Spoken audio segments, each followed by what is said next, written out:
Hey Exile, if you're on the fence about the new supporter packs, then this video will be everything you need to know before you buy.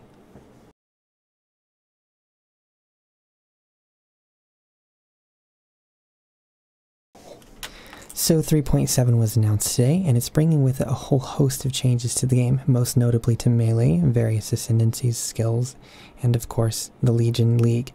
Being introduced with it are two new archetypes, one based around blood and one based around sand. This is the supporter pack themed to the sand one, and although this is a melee patch, I can't help but feel that this supporter pack feels more like a sand mage. That may just be me though. Regardless, the design is incredible and features one of the most unique helmets we've seen in a while. Supporter packs usually do a good job of introducing new and unique things like this, and this one's no exception.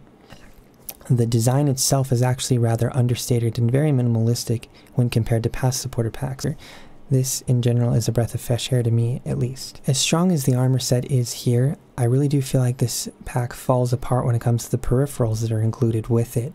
The weapon effect is good, yes, but dark gold trailing weapon effects have become quite a standard, especially this year in supporter packs, so I feel like if you already have one, there's nothing really to write home about.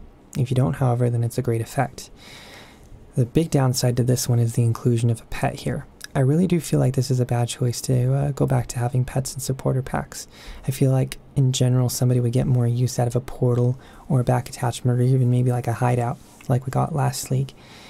There's only like a certain amount of players that really do enjoy pets, and that does detract from this pack for me. I don't know if it does for you, but it is something to consider when you consider buying this one. So let's talk a little bit about combos and what maybe works with the set and what doesn't. And in a nutshell, everything. Or almost everything, actually. So the caveat here is everything as long as it's not too bright or saturated. You see, this set has a completely neutral color palette. What that lets it do is match anything that remotely shares the same kind of desaturated color palette. So take like the abyssal stuff, for example. It's going to work either or. We'll come back to the Arctic Crystal stuff, but you can make that work as well. Also, not light poacher, curtain call. Helmet looks amazing with this set. We can keep going down the list here. Either of the Corsair helmets works really good. The cow skull works good. Crucible is going to look really good on it. Doomguard doesn't look terrible. It's a little too gray, but you're not going to be able to notice that, honestly. Who do you fight for? Exile also works. Huntsman, surprisingly good here. I'm not a big fan of this helmet in general, but in this context it matches the cloth just fine. And the green eyes, you know, you can kind of do something about that later on in the combo. I feel like if you went with like a purple character effect and like purple wings, you could make the Madcap hood work, but just by itself it's a little outlandish. The Undertaker hat, good on that one. Outlaw looks amazing as always. Necrotic's interesting because you can take the hood and you can take like the cape. And just those pieces by themselves make a really convincing combo.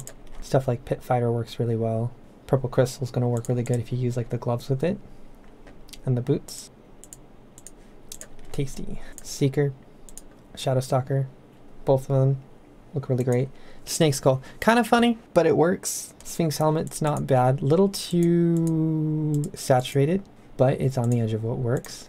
Spectre Helmet, you can combine this with its back attachment and with its character effect. And honestly, it's not terrible. It's really outlandish, but it's not terrible. The Wasteland stuff is also going to, like any of the Wasteland stuff is going to look really good with this. Just like the base Wasteland set itself, or like the Wasteland Warrior set. They both look great. So now you understand the principles behind comboing with that. Let's just take a look at some full outfits to see what you can do. So this is of Ice and Earth. Now, I've always kind of liked kind of snow and dirt themed combos. The contrast is really interesting. And with how matte the color on the chest armor is, I feel like this really works with like the brightness of the pieces around it. I could be wrong on that, but I like it. I think it's good. So this is a cute little combo that just requires a little bit of assassin gear to work, and the Harpy gloves aren't really required here, but I like them just to add a little bit more bright blue. But I feel like this is just like a really cool and understated combo that sells you on its simplicity, you know? Plus the assassin hood can never get enough love. Here's an example of what the Crucible armor looks like with the Cult of Apocalypse helmet. I think this is insane. This is really cool just by itself. Same goes for like Elder or Shadow Stalker. They're all going to really utilize the odd shaping of this helmet well. Now, as far as the hood goes, I feel like it's a bit safer than the actual helmet itself. It still looks really good, but I feel like we've gotten a lot of these like more reserved alternate helms on supporter packs in the past, and I'm not really too in love with this one. I kind of like just the traditional helmet more, just because of how unusually shaped it is. That being said, they're both really good.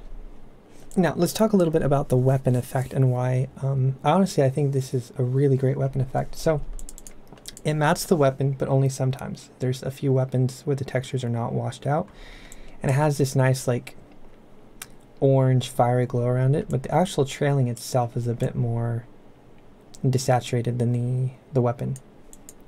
So it's a bit more of a pale yellow. Now, the trailing is really nice.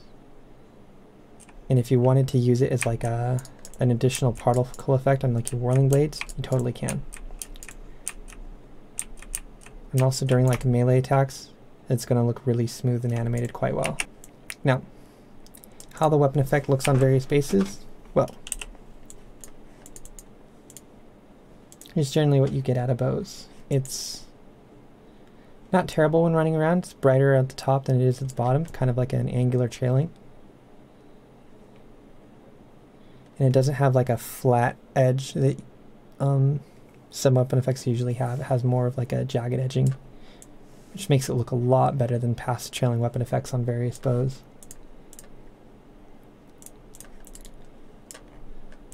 Stuff like Faith Guard is going to look really good, whereas stuff like Viper isn't going to look terrible. Isn't going to look too good because of the green not being washed out. It's going to kind of conflict there, being too bright for it.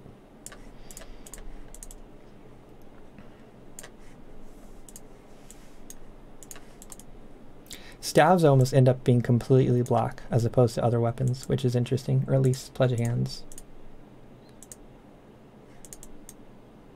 This is the Dark Prism weapon.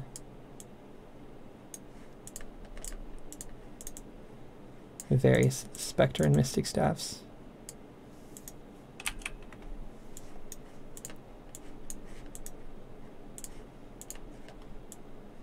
Ultimate Chaos Sword. This one gets almost completely washed out aside from a little bit of the red weapon effect that's left over. Dark Prism weapon again, this time in sword form. With this one in specific, it looks really good because the Dark Prism weapon itself has a little bit of blue trailing on it, and that kind of bleeds through the trailing of the weapon skin. It's going to look really good. Cleaver. This one looks specifically really good on the Colossus Machete. Lots of weapon effects end up making the textures on this look stretched, but that doesn't happen here. And finally, let's talk about the pet. I'm not big fans of pets in supporter packs. I never have been. The only one I ever really liked was the Harpy one, just because it was really unique. This one is interesting. It looks rather well textured. It has a cool spawn animation where it comes running in from like across the screen. He like runs in and slides in. So it's alright. I would have preferred something like a portal or a back attachment, or maybe like, I don't know, alternate gloves. But yeah, I've never been a big fan of pets in supporter packs, and I probably won't be in the future either. So this one's gonna go unused in the stash for the rest of all eternity, just like all the other supporter pack pets. Supporter pack pets. You try saying it 3 times fast. So yeah, guys, at the end of the day, I think the Cult of Apocalypse supporter pack is a really cool and understated armor set that fits nicely in any collection. It's got some good single combo pieces in like the helm and the body armor, but also looks good on its own. The weapon effect is great. The pet's meh. And yeah, I hope you guys enjoyed the video. I hope it helps you if you're considering this one or the other supporter pack. I'm going to start that video here in a few minutes. It'll probably be up tomorrow morning. Editing takes a while. So yeah, if you guys like this kind of content, make sure to like, subscribe, keep me alive. Okay, bye.